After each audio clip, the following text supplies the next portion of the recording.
বিরিয়ানি অন্যরকম ভালোবাসা বিরিয়ানি। আসসালামু আলাইকুম ভিউয়ার্স।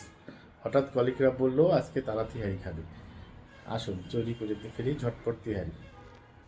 বাজার থেকে কিনে নিয়ে এসেছি ফ্রেশ গরুর মাংস 3 কেজি, পেঁয়াজ বেরেস্তা, পেঁয়াজ কুচি, টক দই, আদা রসুন। এটা আমরা এখন ম্যারিনেট করার জন্য রেডি করব এবং সাথে লবণ দিব এবং ম্যারিনেট করব এবং সাথে ম্যারিনেট করে আমরা একটু ফ্রিজে রেখে দেবো। ওর জন্য সব রেডি আছে। দিয়ে দিচ্ছি আদা রসুন বাটা, দিয়ে দিচ্ছি অল্প পরিমাণ, পেঁয়াজ কুচি দিয়ে দিচ্ছি অল্প পরিমাণ,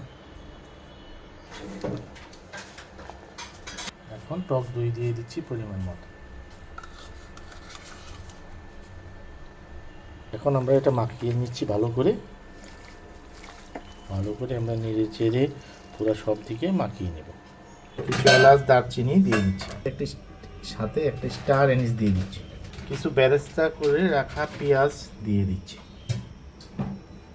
স্পেশাল রেসিপি গরম মশলাটা আমরা এর সাথে দিয়ে দিচ্ছি। এখানে বাটা জিরা দিয়ে দিচ্ছি 2 পিস, আগে থেকে তৈরি করে ভালো করে মাখিয়ে নিতে হবে। একটু তেল দিয়ে দিচ্ছি। আচ্ছা, বেরেস্তা করে রাখা যে ভাজা পেঁয়াজের তেলটুকু ছিল সেটা এর মধ্যে দিয়ে দিলাম।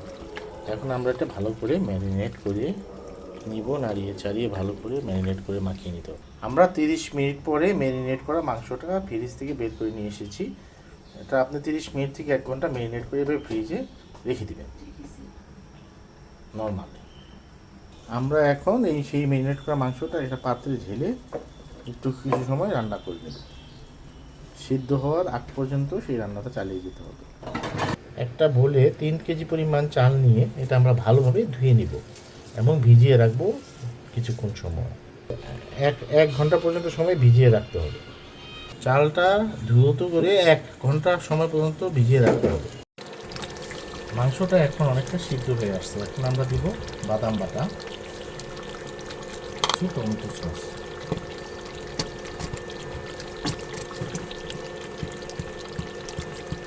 এখন আমরা দিয়ে দিচ্ছি সিক্রেট তেহারি মশলা। আমাদের সিক্রেটভাবে তৈরি করা, তারপরে ভালোভাবে নাড়িয়ে মাখিয়ে নিতে হবে। এখন আমরা এটা ধীর জাল করে আমরা পোলাওটা তৈরি করে নিই। এখন আমরা আলুটা আগে সিদ্ধ করা ছিল সেটা আমরা হালকা তেলে অল্প একটু ভেজে নিয়েছি। এখন একটা আমরা পাতিল দিয়ে নিয়েছি রান্না করার জন্য তেহারি, এখন দিয়ে দিচ্ছি আমরা পাত্রে গরম করে সয়াবিন তেল পরিমাণ মতো। তেলটা গরম হওয়া পর্যন্ত একটু অপেক্ষা করি। আমরা এখানে এখন এলাচ দারচিনি তেজপাতা দিয়ে দিই।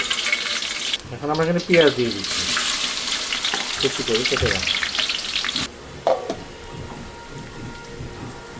পেঁয়াজটা বাদামি হয়ে যাওয়ার পরে আমরা এখন রসুন বাটা দিয়ে দিই, তারপরে আদা বাটা দিয়ে দিই। মশলার গন্ধটা না যাওয়া পর্যন্ত ভাজতে হবে।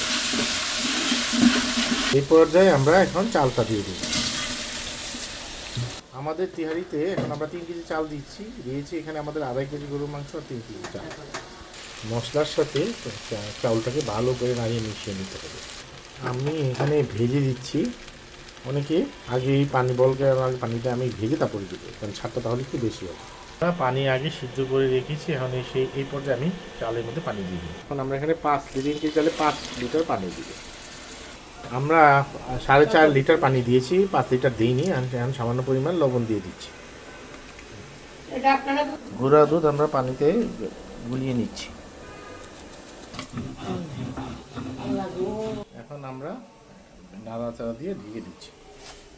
এখন চালটা ভালো চলে এসেছে পানিটা, আমরা এখন মাংসটা দিয়ে দিব। এখন আমরা নাড়াচাড়া করে দিব। এখন আমরা আগে থেকে ভাজা আলুটা দিয়ে দিচ্ছি। এখন আমরা ভালোভাবে নাড়িয়ে মাখিয়ে নিব। কেওড়ার জল দিয়ে দিচ্ছি।